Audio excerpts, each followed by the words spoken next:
Nous remercions Dieu pour la croissance de l'Église adventiste du 7e jour depuis que la mission globale a été lancée, il y a 3 décennies environ. Je ne pense pas que nous nous soyons assis pour discuter d'un sujet plus important que la mission globale. Celle-ci requiert une stratégie afin que soit porté à toutes les nations, tous les peuples et toutes les langues le message de l'amour de Dieu, de la grâce salvatrice du Christ et de son prochain retour. Une mission globale et une stratégie globale qui s'étendent d'un continent à l'autre, d'un pays à l'autre, d'une ville à l'autre, d'un groupe à l'autre et pour finir, d'une personne à l'autre. Nous avons atteint beaucoup de nouveaux groupes de personnes et sommes présents dans de nouveaux pays. Nous avons vu des milliers de nouvelles églises s'ouvrir. Nous avons vu des millions de personnes trouver l'espérance du salut en Jésus. Bien sûr, il reste de nombreux défis pour la mission, mais ce n'est pas nouveau. Quand la bonne nouvelle concernant Jésus s'est répandue depuis Jérusalem il y a 2000 ans, ce n'est pas arrivé parce que les apôtres se sont réunis. Ils ont planifié et ont prié ensemble en disant « J'irai ». Non, malheureusement, cela s'est passé comme résultat de la persécution. Quand les croyants ont fui Jérusalem pour sauver leur vie, ils ont partagé la bonne nouvelle là où ils se sont installés. Comme à Antioche en Syrie où l'église a été fondée par les réfugiés venant de Jérusalem, aujourd'hui cette Antioche, maintenant appelée Antakya, est située tout près de la frontière turque. Et elle reçoit toujours des réfugiés. Des dizaines de milliers s'y sont entassés dans le but de sortir de Syrie durant les quelques années passées. C'est ici, à Antioche, que les disciples de Jésus ont été pour la première fois appelés chrétiens.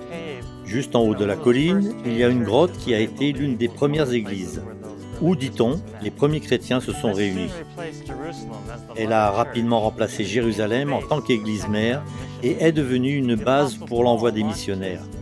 L'apôtre Paul est parti d'ici pour ses voyages missionnaires et a fait naître des églises à travers toute la Turquie et le monde connu d'alors. Aujourd'hui, Antakya est le cœur de la fenêtre 1040, l'une des régions les plus ardues pour la mission. Il y vit plus de 60% de la population mondiale. Il y a 7000 groupes de personnes dans cette fenêtre considérées comme non atteints car il n'y a pas assez de chrétiens pour entretenir la foi sans l'aide extérieure. Dans cette fenêtre se trouvent les personnes les plus pauvres au monde, mais aussi les personnes les plus riches. Elle abrite aussi les plus importantes religions mondiales, mais seulement quelques poignées de chrétiens. En fait, ici, au Moyen-Orient, des villes de plus d'1 million d'habitants n'ont pas même un seul adventiste du 7e jour. Bien sûr, les défis missionnaires que nous rencontrons dans les villes ne se limitent pas au Moyen-Orient, ni dans la fenêtre 1040.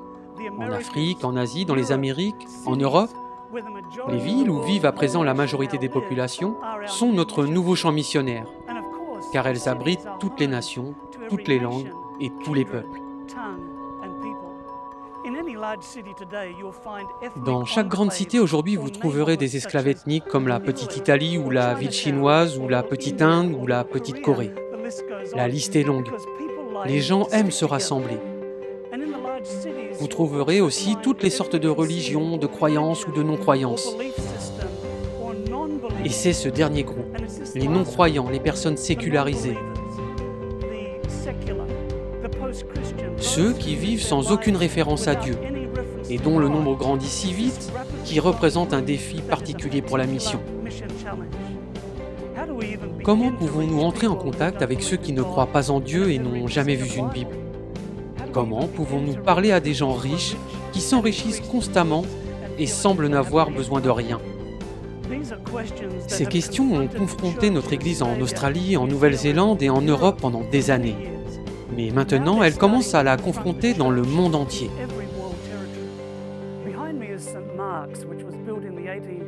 Derrière moi se trouve l'église anglicane Saint-Marc construite en 1820. Aujourd'hui, elle ne sert plus de culte, mais a été transformée en lieu où l'on vient manger, boire, être ensemble. Il en est ainsi de centaines d'anciennes églises à travers l'Angleterre et l'Europe, qui ne servent plus à leur destination d'origine. Elles deviennent des appartements, des restaurants, des bars, des galeries d'art. On y donne des cours de yoga et de toutes sortes de choses, excepté ce pour quoi elles étaient faites, et sont à présent le symbole de la nouvelle société post-chrétienne. Aujourd'hui, nous faisons face à des populations sécularisées. Nous faisons face à des adhésions à d'autres religions mondiales et faisons face aux groupes de personnes non encore atteints de la fenêtre 10-40. Nous faisons face aux grandes cités. Devant de tels défis pour la mission, certains voient des murs. Nous voulons y voir des opportunités. Beaucoup ne voient que le problème financier, nous regardons à la source de toutes les richesses. Beaucoup ne voient que notre faiblesse, nous regardons à sa force. Dieu nous a invités à participer à sa mission de salut, ici sur la terre, qui dira « J'irai ».